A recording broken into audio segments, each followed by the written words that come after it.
Rahim. Assalamu alaikum, dear students. Hope you are fine and doing well, and you are sitting in the cozy environment of your houses. Stay safe, stay home, and let's start our lesson. Our today lesson is about, youth. We are going to start a new unit today. The title of the unit is Our Youth, and under this unit, we are going to study four lessons.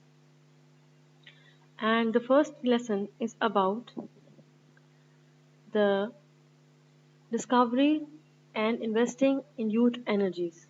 That what are the youth energies, youth capabilities and their abilities, and how we can invest more in those abilities, and we will also study in this unit the youth in the Holy Quran, how and which way Allah described the youth condition in the Holy Quran, how the youth are mentioned, we will look into it.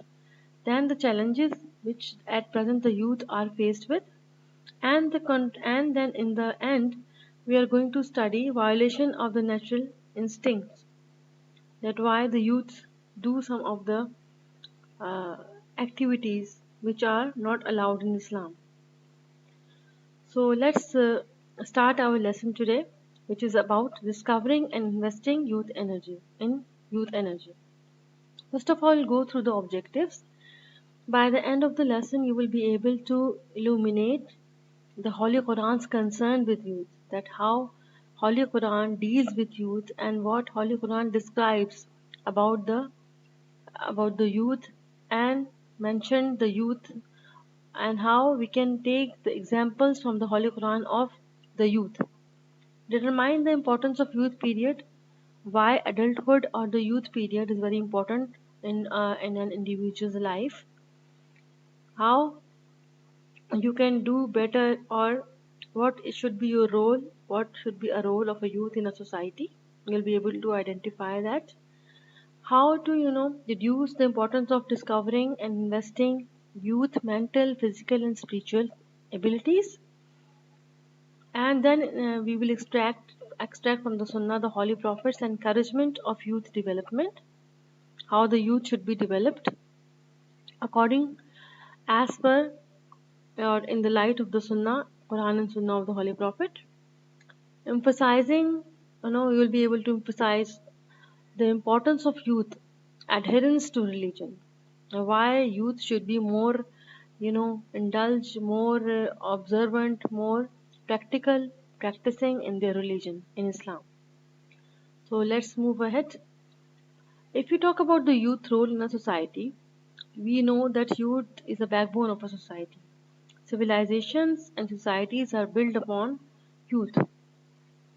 They are the future, of a country. They are the beacon of light and leaders of tomorrow.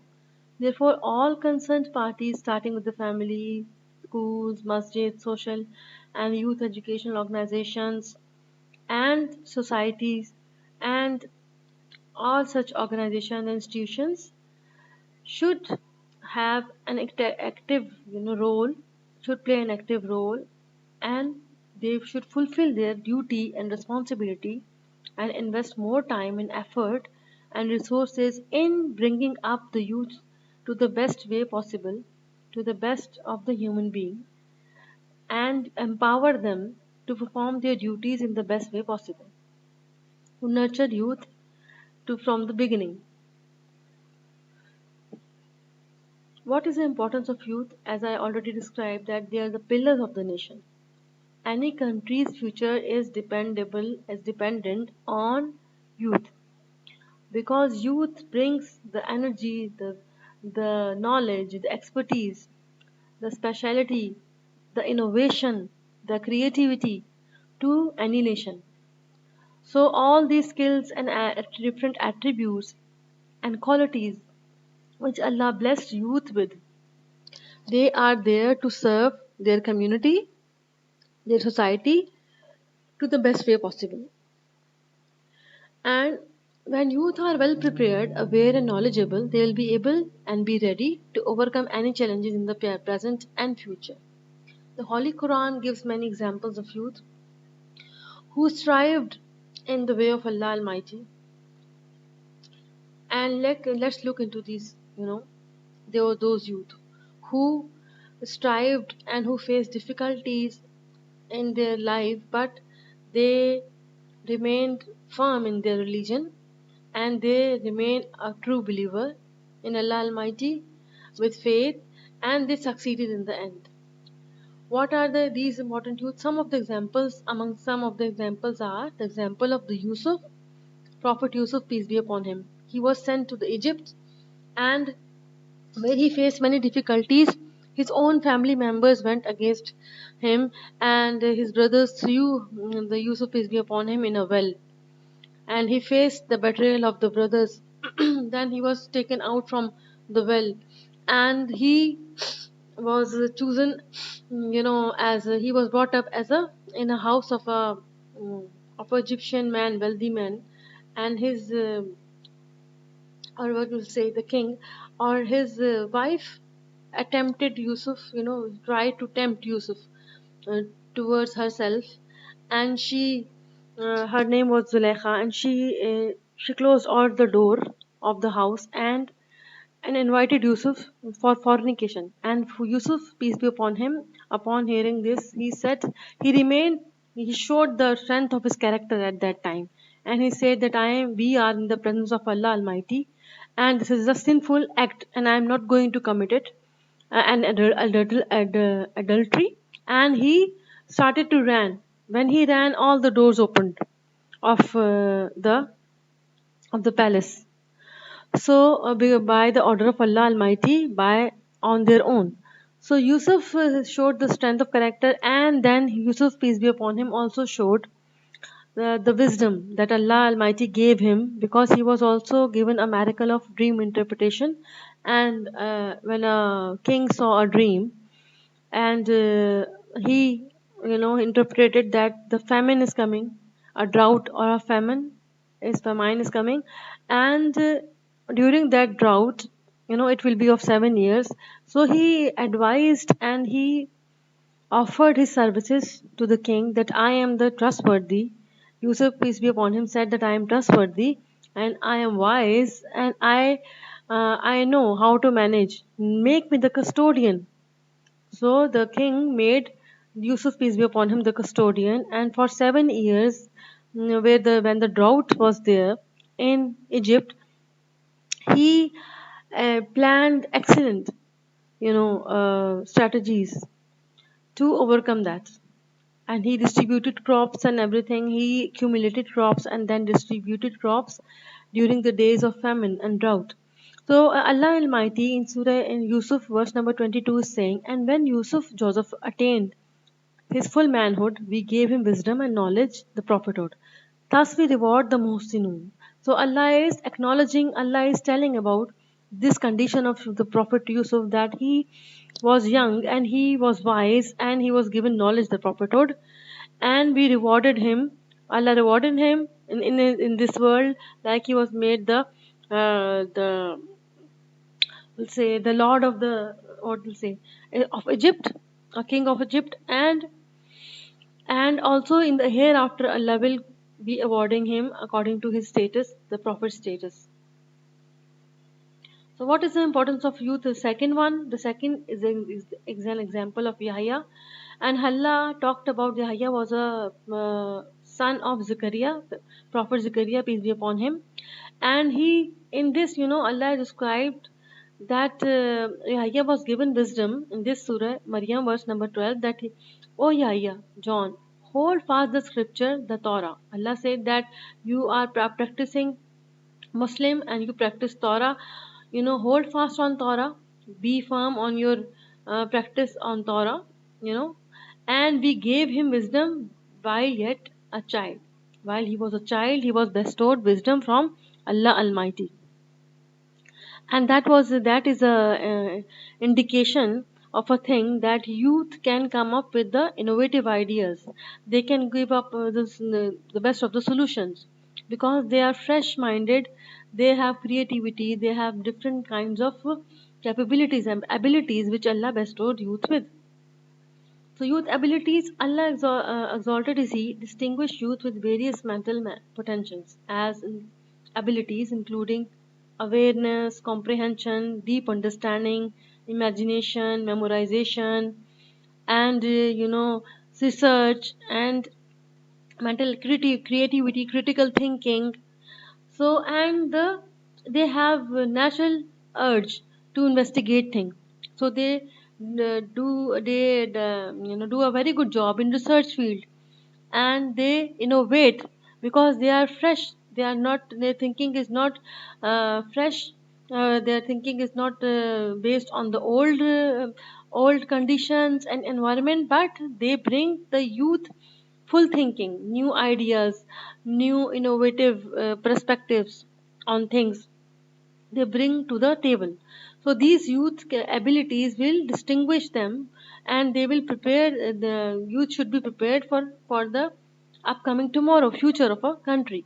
For these blessing, Allah Almighty is blessed youth with the freshness of mind, the freshness of ideas, the freshness of everything. So they have extensive strength of the bodies. They have physical abilities, they have spiritual abilities as well as you know these two can, if they are cultivated and taken care of in the best way or nurtured in the best way, they can make youth successful in this world and the hereafter, and a successful partner and a pillar of society. So let's see youth abilities. In this sense, we can see that Islam does not neglect these potential. Islam addresses the youth abilities, it gives them due care and interest. There are many verses mentioned in the Holy Quran that urge for thinking and using the mind. For example, Allah says, do they not then think deeply in the Quran? What happened to the mankind? Why not they ponder, profoundly or deeply in the Quran? And their hearts are their hearts locked up from understanding it? Why they do not consider, do not think about the verses of the Holy Quran and think deeply in the Holy Quran? Allah wants the mankind, because this is the divine book, it's full of knowledge. Allah wants human beings, especially the youth, to read and understand Quran, and act upon the Quran and Sunnah. So Allah exalted as He has blessed youth with different physical potentials and asked them to take care, develop and use them in what makes them closer to Allah. All their abilities and skills should be there to help them to get closer to Allah. Every deed that man does needs physical ability. Physical abilities we need in this world to carry out each and every work. That's why when our bodies are sick, when we become sick, we are not able to do anything. Because of the sickness, will we will lose our, in sickness we will lose our strength of the body, a body strength. So we cannot move and we cannot walk, we cannot do the things. So a man needs physical abilities and physical strength to do. And in physical abilities, we there were also prophets were mentioned, like Moses, prophet Musa, peace be upon him, that he was given a strength of body. He was a strong man. He has a physical ability. Allah mentioned in the Holy Quran about his physical ability, that he can, okay. Then Allah said further that whoever wants to hire someone to do any job should choose the strong one who can complete it effectively. Allah says in the Holy Quran, verily the best of men for you to hire is the strong, the trustworthy. Verily the best of men for you to hire is the strong, the trustworthy. Strength is important, and your honesty and trust credibility is also very important. That you shouldn't lie, you shouldn't cheat, you should be a person of people to trust. You should be a truthful person. So youth capabilities and abilities are discussed by the Holy Quran in this regard. So Holy Prophet's encouragement. Now we will see the Holy Prophet, how he used to encourage, you know, the youth. The Messenger used to encourage different sports. When he was, he was passing by a group or youth, group of youth, two parties were there, and they were practicing archery. They were divided into two groups, and he joined one of them, said, "Oh Bani Ismail, aim as your father Ismail was a great archer, and I am with Bani so and so." One of the parties ceased throwing and out of the respect of the Holy Prophet, and the Holy Prophet asked, "Why are you not throwing the arrows?" They replied that, "How can we throw while you are with them?" Messenger said, "Throw, I am with all of you." So this is how he used to encourage. And there is another, you know, incident in another hadith which is mentioned that it is narrated by Abdullah ibn Amr, said, "I collected Quran and read it all in one night. The Messenger of Allah said, peace be upon, I am afraid that you may live a long life and that you may get bored. If you read whole Quran for the whole night, you cannot do it every night. Eventually you will get bored, because the mind of the human beings needs, say, needs stimulant, constant stimulation. So recite it over the period of month. Rasulullah, the Prophet, peace be upon him, said, recite it over the period of a month. In a month you recite Quran and then finish. I said, the Amr said, that let me benefit from my strength in my youth, because I am young, I can do that. He replied. Rasulullah replied, recite it in 10 days. Okay, if you think that you can recite, then recite it in 10 days. I said, then again Amr said to Rasulullah, to the Holy Prophet, let me benefit from my strength and my youth. He said, recite it in 7 days. Recite the Quran in 7 days. Then again he said, let me benefit from my strength and my youth, but he refused to alter it any further. So the maximum time, or the minimum time, Rasulullah, the Prophet sallallahu alaihi wasallam, Prophet, peace be upon him, allocated for recitation of the Holy Quran is 7 days. You are not allowed to finish before 7 days, because Rasulullah refused to alter any. Also there are many examples.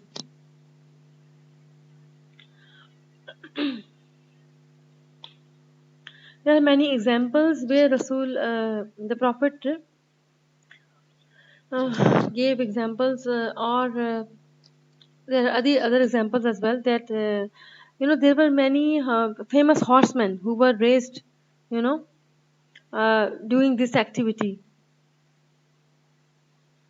Al-Zubair ibn al-Awwam, Ali ibn Abi Talib, Marsad ibn Abi Marat, and many other young companions were there, young men who used to do horse riding, and they were famous horsemen, and if they were being young, and they utilized their energy and activity and in worshipping Allah Almighty and working on what makes them, earn his living. A man should also work, a youth or young adult, in his adulthood, because to earn halal, to do such jobs, to engage in such professions which will give them the halal food, the permissible occupations or professions they should adopt. And young adulthood is correct because this age is characterized by young adulthood, the period of the youth, by awareness, prudence, reasoning, energy, enthusiasm, investigation. Whereas, when we are child, we only, or when, a child is there, child only copies their seniors or their elders. So from that age also, the child should be trained in such a way, like if mother and father are regularly reading Quran, the child will also read Quran. While seeing them reading Quran, while they are, praise tahajjud, and so the child will also starting to pray along with them by seeing their example in the house. Like if the elder brother has good morals and good education, the younger brother ultimately adopts that. So we should also try to build our family lives in such a way that our children should benefit, and while they will grow up, they have this excellent morals and characters built. Their characters will be built in the Islamic way, that they will strive in the way of Allah to for the betterment of their family, and for the to spread goodness or betterment of the society. So youth use their mind now, because when the youth, they reach to the age of teenage, or they reach, in 20s, or more than 20s, young 30s, then their habits are, let's say, they have this firm habits, and the characters has been built. So before that, the society, and at from the ground root, from the childhood, society, schools, family, and their surroundings, they should, their neighborhood, they should try to indulge, inculcate such abilities, spiritualities in them, so they can be, they will feel nearness to Allah, they will feel the fear of Allah Almighty in their hearts, and they will train the child in such a way that the child will feel that he is God fearing. The youth use their mind and reasoning skills based on knowledge that they acquired throughout their lives in making decisions. So, however, they face pressure from, sometimes the societal, especially this age, when in the modernization, especially the media, which is been feeding every kind of negative and positive, all kind of information right now to the young people, to the youth of today. The problem arises that they may deviate from Islam. They can, deviate from the right path, from the right teachings of Islam.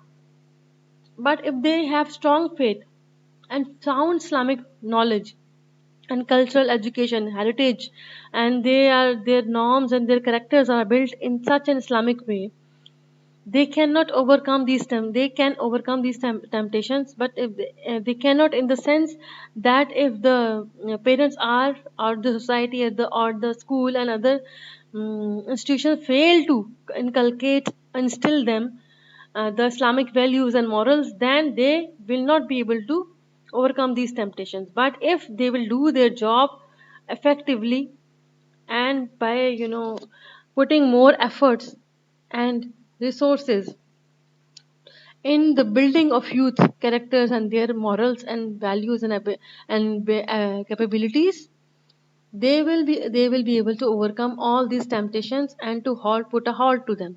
Therefore, youth are required to have a strong belief. They are required to have a strong belief in Allah Almighty, in their religion, and they should build their characters. Those they will be commendable and praiseworthy in the society.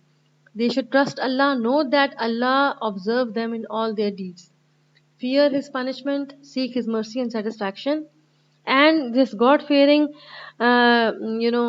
phenomena, or God-fearing thinking, or the thinking of accountability, should be, this is the job or responsibility of the family, of the institutions, of the schools, of masjid, of all other institutions, social institutions, to indulge and instill this thing, to train them in this way, that they won't feel that they are far away from religion, but they feel that they will become God fearing, and they will, out of this fear, they will stop doing, indulging in bad activities, and they will also avoid the bad companies. So, we discussed that. And from the life of the Holy Prophet, we can see that Holy Prophet made, very young people the leaders. Holy Prophet chose some of the youth because of their abilities, their high abilities, their competence, that the Holy Prophet, peace be upon him, choose them as guides. Like Musab ibn Umair, who was chosen by the Holy Prophet, peace be upon him, to be his ambassador of the people of Medina, to invite them to Islam, and to prepare people for the migration from Makkah to Medina. He was the reason of converting a group of leaders of Aus and Aus and Khazraj, Aus and Khazraj, such as Saad ibn Mu'adha and you know Saad ibn Huzair and many others. And Osama bin Zaid bin Haris was chosen as a leader whom Messenger discovered his leadership skills, so he made him to lead Muslims. And he was only 17 years of age, and he was leading the good and great companions like Abu Bakr and Umar, and he was made the Osama was made their leader. Okay, and then Bilal was there. Bilal, everybody knew the Bilal name. Because he used to say call for prayer, azan, call for prayer, and his voice was so melodious that only Bilal was allowed by the Holy Prophet to call to say the call of prayer. So these are the examples that he was very young, and these are the examples that we can take from the life of the Holy Prophet, peace be upon him. Then Asma bint Abu Bakr Siddiq was trusted to keep a secret, and she was custodian of a secret that when the Holy Prophet started by Allah's command to migrate from Makkah to Medina, he took his friend Abu Bakr with him, and they hid in a cave for 3 days. And this Asma bint Abu Bakr, that time the daughter of the Abu Bakr, she used to take all the food and in secretly to these two people there in the cave. So they were while they were in the cave of Saur for 3 days, and people of Quraysh did not know about this secret. So, importance of adherence to religion. Emphasizing the importance of adherence to religion and its values, as the messenger stated that youth who grew up worshipping Allah is one of the 7 groups that Allah will give His shade on the day of judgment. This is one example. And then the youth who believe in their Lord, obey His messenger, and adhere to their faith, firm believer, as a true believer, by their various potentials they served, are able to perform their duties and role in developing society according to the spirit of the age, according to the challenges of the age, life challenges they faced, and they discovered their abilities. They will properly, whenever they discover their abilities, they will appropriately use them. So these youth will be, how a youth can perform better. These youth, first of all, Rasulullah said that the youth will be in the on the day of judgment will be under the shade, will be in those youth who grew up worshipping Allah Almighty, and the youth who believed in their Lord, they obeyed their messenger. This is the duty of the youth also, to adhere to their faith and to work and to build their skills and various potentials which are present in them, and polish their skills and abilities, and to be dutiful to their religion and to the humanity as well. So we have finished this lesson today, and we have extensively discussed about the youth role, that what the skills and ability youth has, and how they can polish their skills and ability, and how the society, the institutions, the family, and the house and the schools and masjid and all these youth development institutions, organizations can help in polishing and building these spiritual abilities and physical abilities of youth. They should be engaged to content to actually curb or to refrain from the bad habits and bad activities, and those activities which will be harmful for the youth, to stay how they can stay away from these activities by engaging themselves in sports and other activities, by reading Quran, reciting Quran, by understanding the verses, by reciting and by praying at night, and by doing social services. These are some of the examples that you should be doing to in this present age to keep their religion intact, to keep themselves away from destruction in this world and the hereafter. Thank you for being with me. I hope you enjoyed the lesson. I'll be with the next lesson soon.